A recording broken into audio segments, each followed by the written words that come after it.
चला, या क्लासमध्ये आपण आता पुढचा स्टार घ्या. डायइलेक्ट्रिक स्ट्रेंथ आणि अँड ब्रेकडाऊन व्होल्टेज. या पुढचा स्टार. डायइलेक्ट्रिक स्ट्रेंथ, शक्ती, ताकद, capacity, whatever. Dielectric strength and breakdown voltage. Breakdown voltage.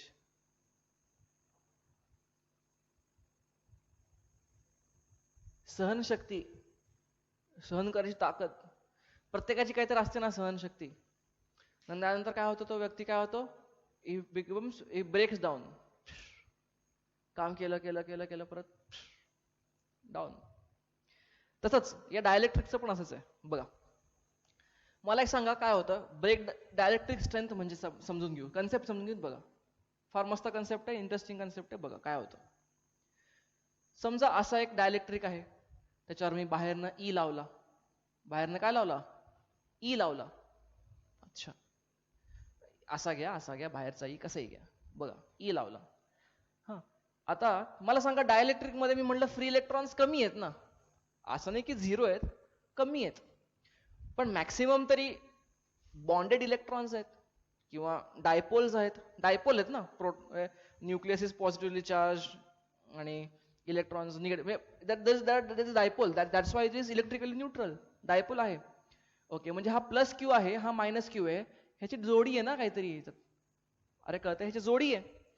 त्यामुळे काय होतं, कंडक्टरमध्ये काय होतं, ही जोडी फ्री असती. म्हणजे कंडक्टरमध्ये काय इलेक्ट्रॉन्स फ्री असतात, त्यामुळे ते मॅक्सिमम एकमेकांपासून लांब जाऊ शकतात. They can get polarise as they want आणि they can be good conductor of electricity वगैरे वगैरे. डायलेक्ट्रिक मध्ये काय होतं, उलट होतं. त्यांची जोडी आहे, कळतंय, आणि ह्यांच्यामध्ये बॉन्ड आहे काहीतरी. अच्छा, पण आता या एक्सटर्नल इलेक्ट्रिक फील्ड मध्ये काय होतं, असं नाहीये की याच्यावर फोर्स लागत नाही, लागतो ना. आपण म्हणलं आत ई नेट झिरो, म्हणजे ते कंडक्टर जरी झालं तर मला सांगा डायपोल आहे. आठवा डायपोल जेव्हा आपण शिकलो इलेक्ट्रोस्टॅटिक मध्ये, dipole kept under uniform electric field. How much net force dipole experience? Zero. Net force experience by dipole kept in uniform electric field zero. आठवा पेज उघडा इलेक्ट्रोस्टॅटिक चॅप्टर मधलं. हे नेट फोर्स झिरो आपण बघ डायपोलचा बघितलाय. पण real life मध्ये काय होतं बघा. ओके, आता हा प्लस चार्ज आहे, या प्लस चार्ज असा फोर्स लागतो क्यूई, जे काय ते क्यू व्हॅल्यू आहे, आणि हा मायनस चार्जवर असा फोर्स लागतो क्यूई. अरे कळतंय, आपण शिकलेलो आहे बरोबर आहे की डायपोलवर युनिफॉर्म इलेक्ट्रिक फील्डच्या मध्ये ठेवलेल्या डायपोलवर नेट फोर्स झिरो आहे. पण अरे काय प्रॉब्लेम बघा काय, मी असं थांबलोय, कोणी एक माणूस असं थांबलाय, इकडनं हात आहे इकडनं हात आहे, अर्धा क्लास इकडनं ओढायला लागलाय, अर्धा क्लास इकडनं ओढायला लागलाय. आणि इमॅजिन करा इथली लोक आणि इथली लोक इक्वल ताकदीचे आहेत. They are of same equal strength. Okay, इथनं हात ओढायला लागलेत, इथून ओढायला लागलेत, हळूहळू ओढतायत, अगोदर नंतर वाढवला पूल वाढवला, दोघं ओढायला लागलेत. अरे लक्षात घ्या, दोघं ओढतायत, एक माणूस आहे, दोन माणूस आहेत, 10 माणसं ओढतायत, 15-20 माणसं ओढतात, एका माणसाला ओढतायत समजा. तर मला सांगा काय होईल. तो म्हणाल, मी तो माणूस ओरडायला लागेल ना, जो मध्ये वरलेला माणूस आहे ओरडायला लागेल, आऊ का. बाकीचे लोक म्हटले अजिबात ओरडायचं नाही का, तुमच्यावर एफ नेट झिरो आहे, नेट फोर्स लागलेला झिरो आहे. बघा मेकॅनिक्स हे बरोबर आहे की बाहेरचा एफ नेट झिरो आहे. अरे पण बाहेरचा एफ नेट झिरो का आहे, कारण माझ्या बॉडीमध्ये काहीतरी फोर्स इंड्यूस झालाय ना आतनं, आणि तो फोर्स या फोर्सला काउंटरॅक्ट करतोय. म्हणजे त्याचा मसलचा फोर्स आहे, बोन्स तुमचे जे काही स्ट्रक्चर आपलं स्केलेटल वगैरे, स्केलेटनचं जे काही स्ट्रेंथ आहे ती आहे. पण जर बाहेरनं लागलेला फोर्स आहे तर तो एका लिमिटपेक्षा जास्त असेल तर काय होईल, हात उघडून जाईल ना, बरोबर, असं होईल ना, असं होईल. म्हणजे लक्षात घ्या, एफ नेट झिरो आहे एखाद्या सिस्टमवर, याचा अर्थ असा नाही की तुम्ही कितीही फोर्स लावत जा ते झिरोच राहील, नाही, त्याची काहीतरी लिमिट आहे. सेम इथं होईल, ह्या ई आहे त्या ईच्या वेळेला ई असताना ह्याच्यावरचा नेट फोर्स या डायपोलवरचा झिरो आहे. Very good, very correct, understood. अरे पण ह्याची काहीतरी कॅपॅसिटी आहे एकमेकांना धरून ठेवायची, बॉन्डची काहीतरी कॅपॅसिटी आहे. अच्छा, मी समजा हा ई वाढवला तर काय होईल, हे दोन फोर्सेस वाढत जातील आणि असा काहीतरी येईल ना स्टेज, ज्यामध्ये ह्या दोघांमधला बॉन्ड आता हे फोर्स सहन करू शकणार नाही. हा, मग त्याला काय म्हणतात, त्याला म्हणतात ब्रेकडाऊन. त्याला काय म्हणतात, त्या त्या प्रोसेसला म्हणतात, त्या स्टेजला म्हणतात ब्रेकडाऊन. तुटला तो त्यावेळेला, मर गया वो, पिचकला तो, गेला. अरे कळतंय का तुम्हाला? Now listen. ओके, म्हणजे मग dielectric strength, what is dielectric strength? Dielectric strength of a dielectric is that value, that maximum value of electric field, maximum म्हणण्यापेक्षा dielectric strength of a dielectric is that value of electric field at which dipoles of the dielectric undergoes breakdown. मी तर अजून exact word वाचून दाखवू काय तुम्हाला? Okay,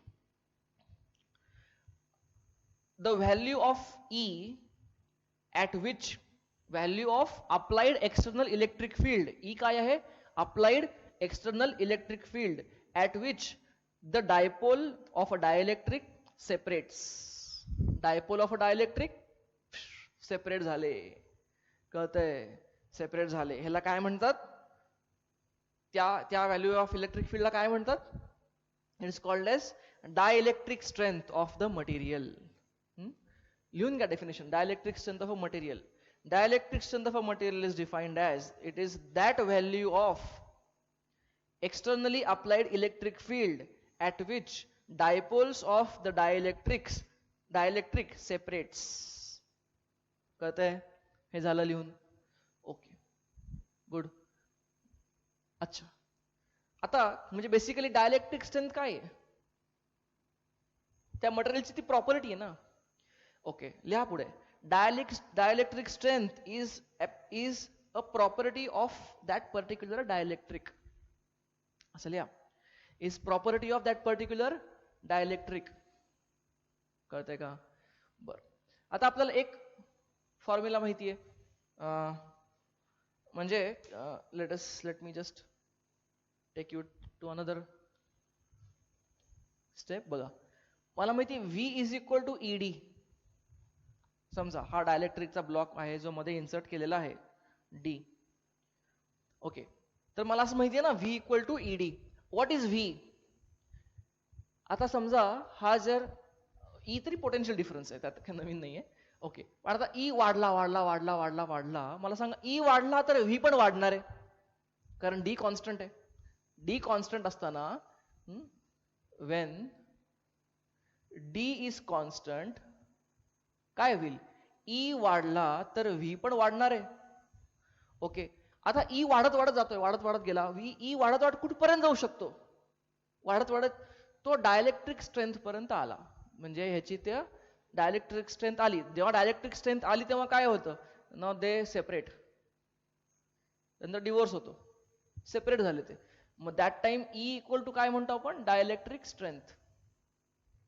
म्हणजे dielectric strength जी आहे ती त्या मटेरियलची इलेक्ट्रिक फील्ड झेलण्याची कॅपॅसिटी आहे, बाहेरचे इलेक्ट्रिक फील्ड झेलण्याची कॅपॅसिटी आहे. अच्छा, मग जेव्हा E ची व्हॅल्यू डायइलेक्ट्रिक स्ट्रेंथ इतकी होऊन जाईल, तर तेव्हा या V ची पण व्हॅल्यू काहीतरी एकदम हाय होऊन जाईल ना. म्हणजे हा, आणि त्या व्हॅल्यू ऑफ V ला म्हणतात ब्रेकडाऊन व्होल्टेज. त्याला काय म्हणतात? Breakdown voltage. मग असं लिहिताल का की breakdown voltage is equal to E आता काय आहे? Dielectric strength into D. असं लिहू मी? असं लिहू? तो how do I define breakdown voltage? How do I define? बघा, breakdown voltage is that value of V, is that value of potential difference applied across the dielectric at which the dielectric undergoes breakdown. खाली लिहा, when V is equal to BV, E equal to DS.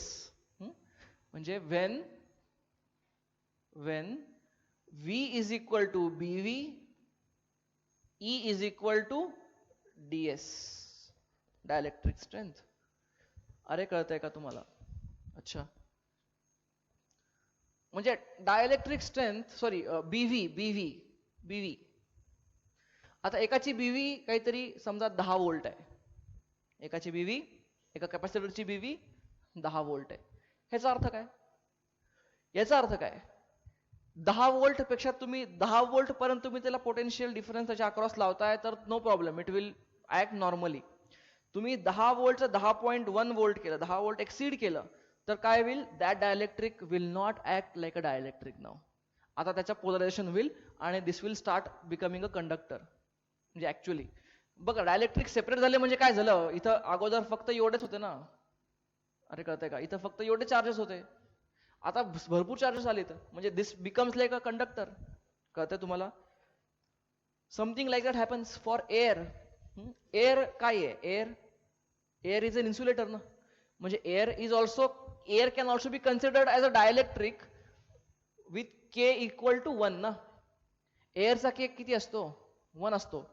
म्हणजे air is also एक इन्सुलेटरच आहे ना air. अच्छा, पण जर हवेमध्ये पण जर तुम्ही हवेच्या अक्रॉस जर पोटेन्शियल डिफरन्स लावला, म्हणजे 2 प्लेट लावल्या अशा आणि मध्ये एअर आहे, मध्ये काय आहे? एअर आहे. एअर पण डायलेक्ट्रिकच आहे ना इन वन वे, फक्त त्याचा डायलेक्ट्रिक कॉन्स्टंट 1 आहे. अच्छा, ह्याच्यामध्ये आहे तर पोटेन्शियल तुम्ही वाढवला तर एअरचा पण कधीतरी ब्रेकडाऊन होणार आहे. एअरचा पण ब्रेकडाऊन कधीतरी होणार आहे. अच्छा, एअरचा ब्रेकडाऊन झालं म्हणजे काय होणं? आता ऑब्व्हियसली डायलेक्ट्रिक, मी तुम्हाला एक्झॅक्ट व्हॅल्यू सांगायची झाली तर एअरची डायलेक्ट्रिक स्ट्रेंथ किती आहे सांगतो तुम्हाला, एक मिनिट. मी room प्रेशरला 3 × 10⁵ Newton per coulomb. Dielectric strength किती आहे एअरची? एअर किती आहे? 3 × 10⁵ न्यूटन पर कुलम. छोटी आहे का मोठी आहे? मोठी आहे. म्हणजे तुम्हाला एका हवेला एअरला तुम्हाला कंडक्टर बनवायचं असेल तर तुम्हाला त्याच्या अक्रॉस किती पोटेन्शियल डिफरन्स ठेवावं लागेल? इतकं हेवी, इतकं जास्त. म्हणजे तुम्ही इतकं इलेक्ट्रिक फील्ड ठेवावं लागेल ना, सो नॉट पोटेन्शियल डिफरन्स, इतकं इलेक्ट्रिक फील्ड ठेवावं लागेल. इतकं इलेक्ट्रिक फील्ड जेव्हा तुम्ही हवेच्या अक्रॉस लावता तेव्हा हवा also becomes a conductor. Same thing happens, lightning होतं. लाइटनिंग, वीज खाली पडते किंवा वीज कडाते, ते काय होतं? हवेतनं इलेक्ट्रॉन्स फ्लो होतात ना, the current is flowing through air. In reality air is a bad conductor of electricity. पण मग वीज कशी काय पडली? किंवा स्पार्क होतो, स्पार्किंग बघितलं आपण. स्पार्किंग मध्ये काय होतं? 2 जेव्हा प्लेट्स जवळ येतात त्याच्या अक्रॉस पोटेन्शियल डिफरन्स फार जास्त असतो, तेव्हा इथनं इलेक्ट्रॉन्स इथं जम्प करतात आणि मन स्पार्क होतो. स्पार्किंग होतं म्हणजे काय होतं? The air becomes conductor. Air conduct करते ना. आता एअर तरी इन्सुलेटर आहे. How can air become conductor? How can the lightning strike अर्थ? किंवा 2 ढगांमध्ये पण लाइटनिंग होतं, किंवा ढग आणि अर्थ मध्ये लाइटनिंग होतं. ते का होतं? कारण त्या फेजमध्ये लाइटनिंग, ढग आणि ग्राउंड ह्याच्यामध्ये पोटेन्शियल डिफरन्स इतका क्रिएट होतो, अँड त्या पोटेन्शियल डिफरन्समुळे काय होतं? त्या पर्टिक्युलर जागेमध्ये, कारण एअर भरपूर मोठी आहे, त्या पर्टिक्युलर जागेमध्ये ज्या ठिकाणी तो क्लाउड आहे किंवा क्लाउड ऑफ क्लाउड्स आहे आणि अर्थ आहे, त्या ठिकाणी त्या जागेमध्ये काय होतं? इलेक्ट्रिक फील्ड इतकं चार्जेस डिपॉझिट होतात वरती आणि खाली, वरती स्पेशली, आणि त्याच्यामधनं जे इलेक्ट्रिक फील्ड डेव्हलप होतं, ते इलेक्ट्रिक फील्डची व्हॅल्यू जर ह्याच्यापेक्षा पुढे गेली तर काय होतं? द एअर ऑल्सो स्टार्ट, त्याचा एअरचं ब्रेकडाऊन होतं. Air undergoes breakdown. कळतंय? आणि एअर ब्रेकडाऊन झाली म्हणजे काय? Air becomes a conductor. म्हणजे एअरचं असं झालं थोडक्यात, इतकं इलेक्ट्रिक फील्ड लागलं की एअर मधले जे डायपोल्स आहेत ते रिप अपार्ट झाले, and now air becomes a conductor, and that's why there is lightning. कळतं तुम्हाला? ओके. किंवा स्पार्किंग आपण जे म्हणतो. तर in daily routine life experiences air is a bad conductor. त्यामुळे आपल्याला काय, इथं सॉकेटमध्ये जर लाईव्ह वायर करंट कॅरिंग असेल, आता आपले जे रस्त्याच्या कडेला डोरकांना जातात ना वायर्स, त्या सगळ्या उघड्या वायर्स असतात, पण तिथनं आपल्याला शॉक येत नाही, ट्रॅव्हल करत नाही. का? कारण air is bad conductor in normal working, but in such a very high condition air can conduct. त्यामुळे तुम्ही असं कधी हे करू नका, पण तुम्ही ऍटलिस्ट असं ऐकून तरी असेल किंवा कुठे बघितलं असेल, व्हिडिओ बघितला असेल, तर असं हाय टेन्शन वायर असेल ना, हाय टेन्शन वायरच्या जवळ जरी कोणी काही हात नेला किंवा पक्षी जवळ उडत असेल तर तो इमिजिएटली त्याच्यात अट्रॅक्ट होऊन जातो. का अट्रॅक्ट होतो? कारण पक्षी जर लक्षात घ्या, ही हाय टेन्शन वायर आहे, तो चिटकून बसतो त्याला. का चिटकून बसतो? ही हाय टेन्शन वायर आहे, HT, एकदम डोक्यावर असतात ना मोठ्या मोठ्या, त्याच्या जवळ तुम्ही गेले तुम्हाला आवाज पण येतो. त्याचे मोठे मोठे ट्रान्समिशन पोल असतात आणि त्याच्या जवळ तुम्ही थांबले तरी ट्रर असा आवाज येत असतो त्यातनं. ते ती हाय टेन्शन वायर असतात. त्या हाय टेन्शन वायरने काय होतं, त्याच्यातनं इमेन्स त्याच्यामुळे इलेक्ट्रिक फील्ड जनरेट असतं, त्याच्या आजूबाजूला असतं. म्हणजे there is immense current in this. तर त्या तुम्ही जर एखादा कुठला ऑब्जेक्ट, एखादा पक्षी वगैरे पक्षी जवळ आला तर काय होतं, इमिजिएटली या पक्षामध्ये चार्जेस, अपोजिट चार्जेस इंड्यूस होतात आणि ते एकमेकांना चिटकतात आणि एक तर चिकटतात किंवा there is flow of electrons, sparking होतं. ओके. आणि होतं का स्पार्किंग? अगेन हे स्पार्किंग कधी होतं, जसं डिस्टन्स कमी होतो, बघा ना, डिस्टन्स कमी होतो तसं ब्रेकडाऊन व्होल्टेज पण कमी होणार आहे, कळतंय? म्हणून तुम्ही दोन वायर्स लक्षात घ्या. हे this is beautiful thing to understand. मला एक सांगा, हे तुम्हाला कळलंय का? सगळ्यात पहिला, जर डिस्टन्स कमी आहे, इफ दोन प्लेटचं डिस्टन्स जर कमी झालं तर मला सांगा ब्रेकडाऊन व्होल्टेज पण कमी झालं. अरे कळतंय? अच्छा, म्हणजे ब्रेकडाऊन व्होल्टेज कमी होणं म्हणजे काय होणं? आता कमी पोटेन्शियलला ब्रेकडाऊन होईल. म्हणजे अगोदर जेव्हा डिस्टन्स लांब होतं, हे डिस्टन्स काहीतरी लांब होतं, तेव्हा समजा ब्रेकडाऊन होत होतं 10 व्होल्टला, म्हणजे ह्याची बीव्ही 10 व्होल्ट होती. आता जेव्हा हे जवळ आलं तर डी कमी झाला, म्हणजे बीव्ही कमी झाली. आता बीव्ही 5 व्होल्ट आहे. त्याला बीव्हीच शब्द आहे, ते बीव्ही म्हणायला जरा विचित्र वाटतं, म्हणते ते बीव्ही हिंदी मधला अर्थ काढू नका, बीव्ही इंग्लिश मधला बीव्ही. ओके. आता काय झालं, डी कमी झाला की बीव्ही कमी झाली. बीव्ही किती झालं? 10 व्होल्ट होता अगोदर, समजा 10 व्होल्ट होता, आता झाला 8 व्होल्ट. अच्छा, म्हणजे आता 8 व्होल्टच ब्रेकडाऊन होईल ते. अजून डी कमी करा, अजून 2 व्होल्टलाच होईल ते. लक्षात घ्या, डी कमी झाला की बीव्ही कमी झाली. म्हणून तुम्ही जर दोन वायर्स घेतल्या, तुम्ही कनेक्ट केल्या, असं तुम्ही स्वतः करू नका, पण तुम्ही याच्या अगोदर केला जर असेल किंवा कधी फ्युचरमध्ये असं काही चान्स आला की तुम्ही सेफली काही एक्सपेरिमेंट करू शकाल तर. पण otherwise it's better not to play with electricity without adult supervision, without supervision of experts and safety instruments. त्यामुळे असलं काही मी तुम्हाला एक्झाम्पल फक्त कन्सेप्ट समजण्यासाठी सांगतोय. असं नाही की उद्या जाऊन केस असे झाले, काळे काळे होऊन तुम्ही मला सेल्फी करून पाठवला, म्हणले सर तुम्ही सांगितलं आम्ही करून बघितलं घरात, असं काही करू नका. तर मी तुम्हाला फक्त कन्सेप्ट एक्सप्लेन करायला सांगतोय. वायर जर असं सरळ सॉकेटमध्ये घातली आणि ती वायर जी आहे ती वायर एकमेकांना तुम्ही टच केली तर स्पार्किंग होतं. लक्षात घ्या, जेव्हा ते टच ते जर केअरफुली ऑब्झर्व केलं तुम्ही किंवा युट्यूब तुम्हाला व्हिडिओ वगैरे मिळून जाईल, जर वायर जवळ आल्यानंतर स्पार्किंग होतं. लक्षात घ्या, तुम्ही वायर लांब नेली की स्पार्किंग होत नाही. काय होतं, वायर लांब नेली म्हणजे डी वाढला म्हणजे बीव्ही वाढला. हॅलो हॅलो चालू आहे, हॅलो. ओके. पण जवळ आणलं, जेव्हा वायर जवळ आणली तेव्हा डी कमी झाला आणि काय कमी झालं, बीव्ही कमी झाला. म्हणजे आता कमी व्होल्टेजला पण तो स्पार्किंग व्हायला लागेल. तुम्हाला हे कळतंय का मला सांगा? ओके. किंवा तुम्ही तुमच्याकडे कारची बॅटरी वगैरे असते, कारची त्यात थोडं सेफर असतं. कारची बॅटरी तुम्ही टू व्हीलरची बॅटरीमध्ये पण बघता येतं हे, पण कारचं जर चांगलं बघता येतं तर त्यात तुम्ही तो जो प्लग असतो लावतात वरती असं दोन असं नट असं बोल्ट फिरून ते काढतात, कनेक्शन असतं. तर त्यात तुम्ही थोडं जवळ नेलं तर त्यात पण तुम्हाला स्पार्किंग दिसेल. तर स्पार्किंग 1000 ठिकाणी दिसू शकतं. पण ते स्पार्किंग होतं म्हणजे काय होतं, बेसिकली त्याचं पर्पज काय? स्पार्किंग होतं म्हणजे काय होतं, इलेक्ट्रॉन्स हवेतनं जंप करतात, हवेतनं उड्या मारतात. म्हणजे हवा बिकम्स कंडक्टर, आणि हवा कंडक्टर कधी होते, जेव्हा हवेचा ब्रेकडाऊन होतो तेव्हा. तुम्हाला कळते ही कन्सेप्ट ऑफ ब्रेकडाऊन व्होल्टेज आणि डायलेक्ट्रिक स्ट्रेंथ. ठीक आहे. ओके. आता मला काय पाहिजे, मला जर एखादा कॅपॅसिटर बनवायचा असेल तर मला कॅपॅसिटर ची ब्रेकडाऊन व्होल्टेज जास्त असायला पाहिजे for me to make a capacitor. म्हणजे बरं होईल ना, एखादा माणूस आहे ज्याची सहनशक्ती फार जास्त आहे, चांगली गोष्ट आहे. तर capacitor for ideally I want as a manufacturer or as a user, I want capacitor value, I want BV as large as possible. हो की नाही? BV should be large. म्हणजे एखादा कॅपॅसिटर जर मला एका सर्किटमध्ये वापरायचं असेल आणि त्याच्यात किती व्होल्टेज येऊ शकतं, 12 व्होल्ट, 15 व्होल्ट, 20 व्होल्ट, तर मला ऍटलिस्ट पाहिजे ना की मॅक्सिमम 20 व्होल्ट जाऊ शकतं. तर याची BV 20 व्होल्ट पेक्षा तर जास्त पाहिजे. 20 व्होल्टच्या खाली असेल तर नक्कीच ब्रेकडाऊन होऊन जाईल, जळून जाईल तो. कॅपॅसिटर जळणं म्हणजे काय होतं, हेच होतं. आपण ऐकलं ना, कॅपॅसिटर जळतो किंवा खराब होतो म्हणून फॅन चालू होत नाही आणि मग त्याला असं गोल फिरून चालू करावं लागतं. कॅपॅसिटर जळतो म्हणजे काय होतं, तुम्ही त्याच्या बीव्ही पेक्षा जास्त बीव्ही लावली त्याला तर काय होतं, that insulator becomes it undergoes a breakdown. Sometimes that breakdown is reversible आणि sometimes it is permanent failure. Okay, त्यामुळे तुम्हाला तर कपॅसिटर रिप्लेसच करावा लागतो. There is no other way. कारण हीट जनरेट होते ना त्याच्यामध्ये. कारण जेव्हा लक्षात घ्या, जेव्हा ब्रेकडाऊन होतो तेव्हा दिस ऍक्ट्स लाईक अ कंडक्टर, आणि जेव्हा हे कंडक्टर झाला तेव्हा heavy current passes through it आणि त्याच्यात हीट जनरेट होते. त्या हीटने हे सगळं मेल्ट बिल्ट होऊ शकतं वगैरे होऊ शकतं. Anyway, come back.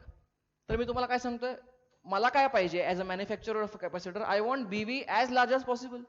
अच्छा, मला सांगा बीव्ही जर लार्ज पाहिजे, इफ मला सांगा डायलेक्ट्रिक स्ट्रेंथ तरी त्या मटेरियलची प्रॉपर्टी आहे बाई, एक मटेरियलची प्रॉपर्टी आहे. आणि मला बजेट जे दिलेलं आहे त्या बजेटमध्ये मला जे कॅपॅसिटर बनवायचं आहे त्या बजेटमध्ये मी एक विशिष्ट डायलेक्ट्रिक खरेदी करू शकतो.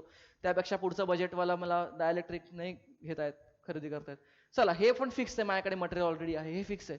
पण मला बीव्ही जास्त पाहिजे, तर काय वाढवा? डी वाढवा. BV is large if D is large. तेच ना, बीव्ही कमी डी कमी, बीव्ही जास्त डी जास्त. अरे कळतंय ना? ओके, डी जास्त पाहिजे. अरे पण प्रॉब्लेम आहे, आपण काय शिकलोय, डी जास्त असेल तर कॅपॅसिटन्स कमी होतो. कारण कॅपॅसिटन्स काय होतं, A epsilon naught by D ना, के. अरे कळतंय का? म्हणजे डी वाढला तर कॅपॅसिटन्स कमी. बट असं लिहिता येईल पुढे खाली, but because this that is C is inversely proportional to D, if D increases C decreases. अरे बापरे, मग घोटाळा आहे. अरे तो कोणाला कळतंय मी काय म्हणतोय? म्हणजे जर मला सी वाढवायचा आहे, अरे काय प्रॉब्लेम होता लक्षात घ्या. सी हा तुम्हाला डोक्यात आला का कधी? मला सी वाढवायचा जर असेल तर डी कमी करा, कमी करा, चिटकून टाका ना, काय प्रॉब्लेम आहे? अरे चिटकून टाकला तर काय झालं, तर ब्रेकडाऊनच झाला तो. कळतंय का? लक्षात घ्या, सी वाढवायचा आहे मला, बरोबर आहे, पण सी वाढवायचा आहे म्हणून डी कमी करावं लागेल, हेही बरोबर आहे. पण डी कमी करत मी डी इतकं पण कमी करू शकत नाही की तिचं ब्रेकडाऊन, कारण डी कमी झाला की ब्रेकडाऊन पण कमी होणार, ब्रेकडाऊन व्होल्टेज. अरे कळतंय? आणि मग तो ब्रेकडाऊन व्होल्टेज पेक्षा कमी असेल झालं, जर डी कमी झाला इतका तर तो ब्रेकडाऊन होईल ना. कळतंय? हा, म्हणजे दिस इज अ बॅलन्स. तुम्हाला जर एखादा कॅपॅसिटर जर बनवायचा असेल तर तुम्हाला हा बॅलन्स ठेवणं गरजेचं आहे. म्हणजे तुम्हाला त्या ऍप्लिकेशन मध्ये, म्हणजे तो कॅपॅसिटर किती व्होल्टेजला, मॅक्सिमम त्या सर्किटमध्ये किती व्होल्टेज येऊ शकतो हे स्टडी करायला लागेल पहिल्यांदा. समजा 50 व्होल्ट येणार आहे, तर मग 50 व्होल्ट मॅक्सिमम 50 येणार आहे बरं का, म्हणजे रेग्युलर 12-15 व्होल्ट असतं, पण मॅक्सिमम 50 व्होल्ट येणार आहे. तर मी काय करतो, तो कॅपॅसिटर अशा पद्धतीने हे करतो, त्याचं अरेंज करतो, डी डिस्टन्स असा अरेंज करतो की ते D I keep just so that this is 50. कळतं तुम्हाला? कारण लक्षात घ्या, हा डीएस तरी डिपेंड्स ऑन मटेरियल ना, हे आपल्या हातात नाहीये. हे हातात नाही म्हणजे काय, तुम्हाला मटेरियल चेंज करावं लागेल. त्या मटेरियलसाठी तुम्हाला हे डीएस चेंज करता येत नाही. कळतं ना? ओके, पण डीएस चेंज करता येत नाही मटेरियलसाठी. ओके, पण बीव्ही मला चेंज करता येते डी नुसार. तुम्हाला कळतंय? त्यामुळे तुम्हाला हे बॅलन्स ठेवावा लागतो की डी कमीत कमी तुम्ही ठेवा, म्हणजे त्याने काय होईल, सी ऍटलिस्ट चांगला मिळेल. कळतंय? ओके, मी तुम्हाला जे काय बडबड करून सांगितली यातलं मॅक्सिमम जितकं लिहिता येईल तितकं लिहा, कारण तुम्ही जितकं जास्त लिहाल त्याच्यातलं काहीतरी फिल्टर, त्यातलं काही गोष्टी फिल्टर होऊन तुमच्या सिस्टममध्ये लक्षात राहणार. ठीक आहे? तुम्ही लिहिताना आता जर नको इंक कुठं वेस्ट करायची म्हणून कमी लिहिलं तर मग ते लक्षात राहणार त्यातलं निम्मच, आणि मग एक्झाम मध्ये येणार त्यातलं कमी. This is filtration, this is obvious. त्यामुळे तुम्ही मॅक्सिमम गोष्टी लिहा. Whatever I have spoken, भरपूर थेरॉटिकल गोष्टी मी तुम्हाला सांगितल्या, नीट समजावून सांगितलं. त्यातल्या गोष्टी तुम्हाला ज्या इम्पॉर्टंट वाटल्या, त्यातल्या काही एक्झाम्पल्स वगैरे असतील तर you can skip that. But तुम्हाला सांगितलं, go back in the video and write it properly. पुढे मग इथं काय, मला अजून एक नोट सेपरेट चांगला पॉईंट लिहून घ्या, कारण इम्पॉर्टंट आहे. Dielectric strength only depends on material, किंवा डिपेंड्स ओनली ऑन मटेरियल, बाकी कशावर डिपेंड करत नाही ते. डायलेक्ट्रिक स्ट्रेंथ फक्त मटेरियल डिपेंड करते. ठीक आहे? हा, बट व्हॉट अबाउट बीव्ही? बीव्ही डिपेंड्स, मला सांगा बीव्ही कोणावर डिपेंड करते? ह्याच्यावर पण डिपेंड करते, ह्याच्यावर पण डिपेंड करते. म्हणजे BV depends on material of dielectric and also on distance between the two plates. BV कोणाची असते? बीव्ही लक्षात घ्या, डीएस जी आहे, डीएस डायलेक्ट्रिकची असते. बीव्ही कोणाची असते? बीव्ही कॅपॅसिटरची असते. कळतंय? BV depends on what? Material and D ना, डी म्हणजे डायमेन्शन लिहू मी त्याला, and dimension of capacitor. Dimension किंवा डी लिहा. D means distance between plates, distance between plates of capacitor. कळतंय का? मी काय जे काय सगळं तुम्हाला सांगितलेलं आहे ते. Okay fine. तर याच्यावर इंटरेस्टिंग न्यूमरिकल तरी मला कुठं दिसत नाही आहेत आपल्या नीटच्या सिलेबसमध्ये या कन्सेप्टवर, पण याच्यात थेरॉटिकल क्वेश्चन्स मस्त येऊ शकतात. कळतंय? चला पुढे. अजून एक स्मॉल गोष्ट, जर तुम्ही मार्केटमध्ये कॅपॅसिटर खरेदी करायला तुम्ही गेला तर कॅपॅसिटरच्या दोन गोष्टी इम्पॉर्टंट असतात तुम्ही जर लिहिलं तर. एक तर काय असतं, कॅपॅसिटन्सवर कॅपॅसिटर, तुम्ही कॅपॅसिटर शब्द गुगल करा, तुम्हाला कॅपॅसिटर दिसतो कसा कळेल? असं सर्क्युलर प्लेट्स असते किंवा कधी कधी असा ठोकळा असतो, पॅरलल प्लेट्स असतात या, किंवा बऱ्याचदा सिलेंड्रिकल पण असतात कॅपॅसिटर्स. ओके, माझं हे जे लेक्चरचा मी थंबनेल ठेवलेला आहे, या युट्यूब व्हिडिओचा थंबनेल जो आहे युट्यूबचा माझ्या व्हिडिओजचा या, तर त्याच्यामध्ये बघा कॅपॅसिटरचा तुम्हाला असा सिलेंड्रिकल कॅपॅसिटर दिसून येईल. ओके, तर हे कॅपॅसिटर्स असे असतात. एनिवे, तर कॅपॅसिटरवर काय लिहिलेलं असतं म्हणून ते पहिल्यांदा ह्याचा कॅपॅसिटन्स लिहितात. समजा हा 2 मायक्रोफॅरेड आहे कॅपॅसिटन्स, आणि अजून एक ते लिहिलं असतं त्याच्यात 2 हे पण लिहितात आणि बीव्ही पण लिहितात, 10 व्होल्ट असं लिहिलेलं असतं. ह्याचा अर्थ काय? या कॅपॅसिटर ची कॅपॅसिटी 2 मायक्रोफॅरेड आहे आणि याची बीव्ही 10 व्होल्ट आहे, असं प्रत्येक कॅपॅसिटरवर लिहिलेलं असतं. तुम्ही कॅपॅसिटर जेव्हा लावता, कारण तुम्हाला हे बघावं लागतं की तो कॅपॅसिटर ब्रेकडाऊन तरी होणार नाही, म्हणजे तुमच्या वर्किंग जे तुमचं व्ही आहे त्यापेक्षा ही बीव्ही जास्त पाहिजे. तुम्हाला कळतंय मी काय सांगतोय? ओके, तर हे जस्ट तुम्हाला माहिती असू दे. चला पुढे बघूयात. Next we will see the last topic of this particular chapter, spherical capacitor. Spherical capacitor. Simple, आपल्याला ह्याच्यात फक्त एक फॉर्म्युला आहे, स्फेरिकल बघू आणि पुढचा सिलेंड्रिकल बघू. दोघांमध्ये आपल्याला एकच फॉर्म्युला आहे, तो फॉर्म्युला आपल्याला रटला पाहिजे, तुम्ही रटायला पाहिजे तो, आणि तो फॉर्म्युलावरनं तुमचं गणित सॉल्व्ह होतील. सिंपल आहे. Okay, spherical capacitor.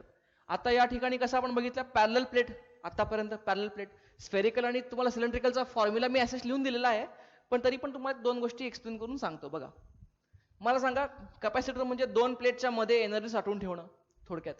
अच्छा, मग आता दोन प्लेट्स प्लेन असायला पाहिजे असं काय कंपल्सरी नाही आहे. समजा दोन प्लेट्स अशा कॉन्सेंट्रिक स्फिअर्स आहेत, समजा दोन सरफेसेस आहेत, हॉलो आहेत, आणि असे कॉन्सेंट्रिक स्फिअर्स आहेत. कळतंय? बरं, समजा मी यातला एकाच इनर, ह्याचा जर इनर रेडियस समजा आपण काय घेऊ, स्टँडर्ड ए घेऊ आणि हा बी घेऊ. हे स्टँडर्ड कॅप्शन्स आहेत, तुम्हाला सगळ्या पुस्तकात असे दिसतील. इनर रेडियस, इनर स्फिअरचा रेडियस किती आहे? ए आहे, आणि आउटरचा रेडियस बी आहे. मी काय करतो, या इनर स्फिअरवर समजा क्यू चार्ज डिपॉझिट केला मी. चार्ज काय डिपॉझिट करतो? क्यू. आणि हा बाहेरचा जर स्फिअर मी ग्राउंड केला, अर्थ केला. अच्छा, मला सांगा, अर्थ केला, आता काय झालं?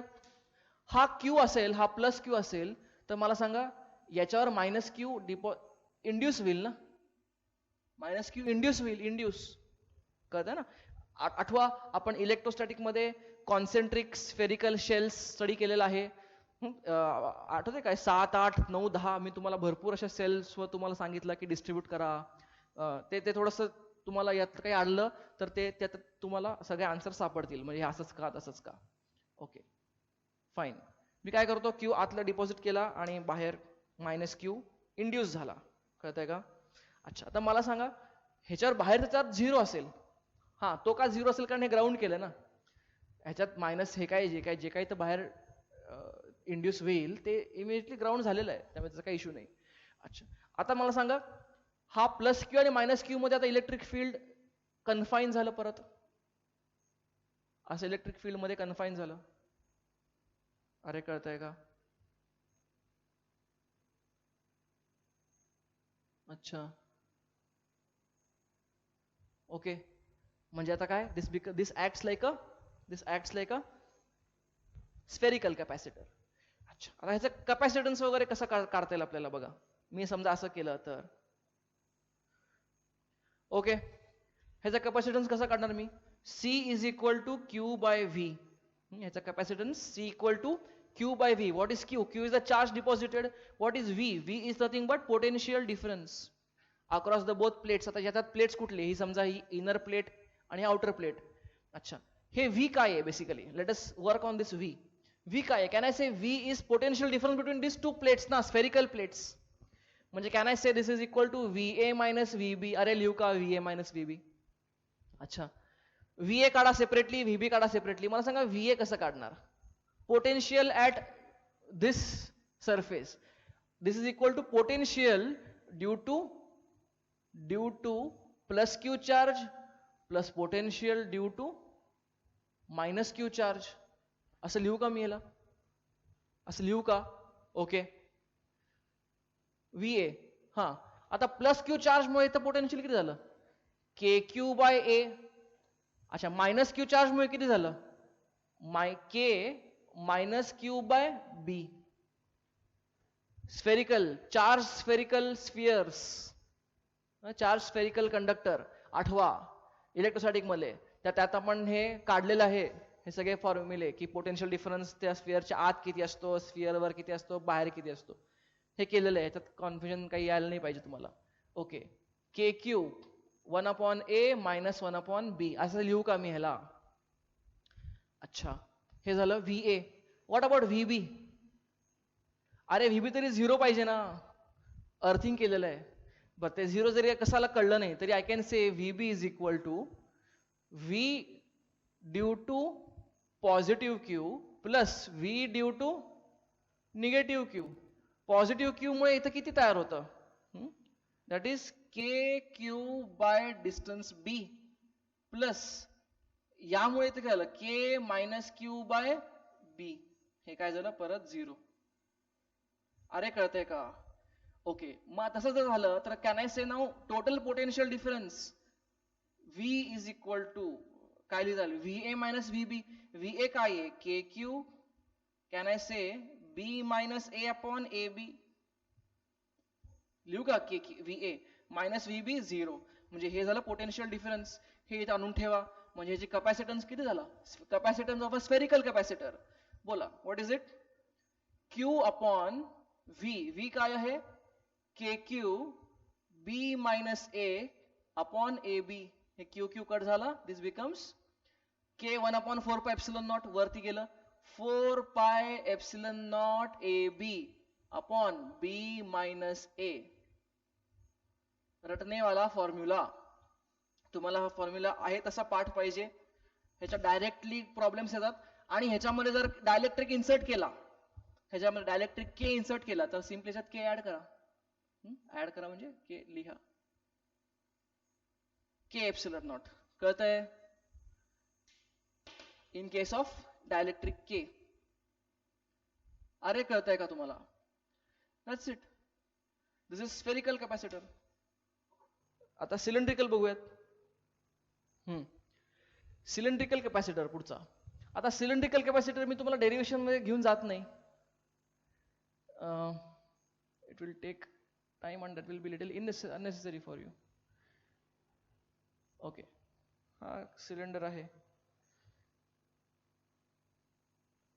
हा आतला सरफेस डॉटेड काढलाय मी. ओके, समजा याच्यावर lambda coulomb per metre charge deposit केला. किती केला? Lambda coulomb per metre. लक्षात घ्या, consider infinite. Consider infinite cylinder. हा सिलेंडर काय केला? इन्फायनाइट केलं. एनिवे, याच्यात lambda coulomb per metre charge आहे. बर, मग काय करू पुढे? आणि हा त्याचा मधला ऍक्सिस. इनर रेडियस आहे ए, आउटर रेडियस आहे बी. अरे कळतंय? हा, आता तसं जर असेल तर मी तुम्हाला ह्याचा कॅपॅसिटन्स लिहून घ्या. ह्याचं कॅपॅसिटन्स नुसतं कॅपॅसिटन्स असं डिफाईन होत नाही, कॅपॅसिटन्स पर युनिट लेंथ असं डिफाईन होतं. कारण हे इन्फायनाईट घेऊन लक्षात घ्या, हे डेरिवेशन तुम्हाला घेत नाही मी, दॅट विल बी अननेसेसरी, थोडं इंटिग्रेशन वगैरे I am not taking it, not required. पण हे इन्फायनाईट लेंथ घेतल्या तरच ते डेरिवेशन होऊ शकतं तसं. आणि इन्फायनाईट लेंथ घेतली तर आता मला कॅपॅसिटन्स, नुसता कॅपॅसिटन्स हा काढत नाही आपण कधी सिलेंड्रिकलसाठी. सिलेंड्रिकलसाठी आपण काय करतो, capacitance per unit length. I can say capacitance per unit length म्हणजे काय आहे, सी बाय एल. हा किती असतो याचा,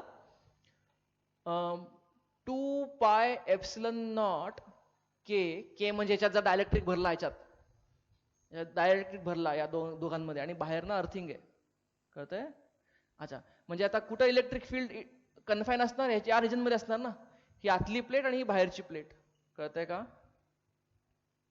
असं असेल ना या ठिकाणी कन्फाईंड. ओके. ओके, आणि हे अर्थिंग केलेलं आहे बाहेर. ओके, तर काय येतं हे 2 pi epsilon not K by natural log of B by A. Natural log of B by A. B काय आहे, आउटर रेडियस, ए आहे इनर रेडियस. बस तुम्हाला हे जस्ट फॉर्म्युला माहिती असू दे, बस ह्याच्यापेक्षा वेगळ्याचं काही येत नाही आपल्या सिलेबसमध्ये, ह्याच्यापेक्षा वेगळं काहीच नाही. म्हणजे नुसता हा फॉर्म्युला तुम्हाला माहिती असेल बस झाला. तुम्हाला कळतंय मी काय सांगतो सगळं? ओके, सो आपण आता we are done with this chapter. ह्या चॅप्टरच्या सगळ्या आपण गोष्टी शिकलेलो आहोत. ठीक आहे, तर आपण जसं आता न्यूमेरिकल सॉल्व्ह करू, त्यामध्ये आपले डाऊट्स जे असतील ते आपण डाऊट्स न्यूमेरिकलमध्ये बघू. So we end with the theory part here. चलो, गुड डे, बाय.